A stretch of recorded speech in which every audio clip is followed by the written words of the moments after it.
আমি আমার পাখিদেরকে আলাদাভাবে সেপারেশন ব্রিডিংয়ে দিলাম, আবার এবার কনুর পাখিদেরকে আলাদা আলাদা করে ব্রিডিংয়ে দিচ্ছি। প্রথমত তার রেজাল্ট তোমরা দেখতে পাচ্ছ, কনুর পাখি অলরেডি বাক্সে যাওয়া শুরু করেছে। পদ্ম পাখিদেরও সেপারেশন ব্রিডিংয়ে দিয়ে দিয়েছি। ব্যাপারটা হচ্ছে সেপারেশন ব্রিডিং করালে পাখি সবথেকে ভালো ব্রিডিং করে, ঠিক আছে, পাখির ভালো মেনটেন করা যায়, পাখির ভালো কেয়ার করা যায়।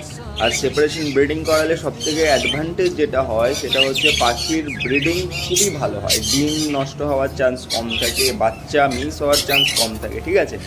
এবার যদি কলোনিতে ব্রিডিং করো সেখানে অনেক প্রবলেম হয়, সেই জন্য সেপারেশন ব্রিডিং করানোটা সবথেকে ভালো। আর আমি আমার সমস্ত পাখিকে সেপারেশন ব্রিডিংয়েই এবার দিলাম।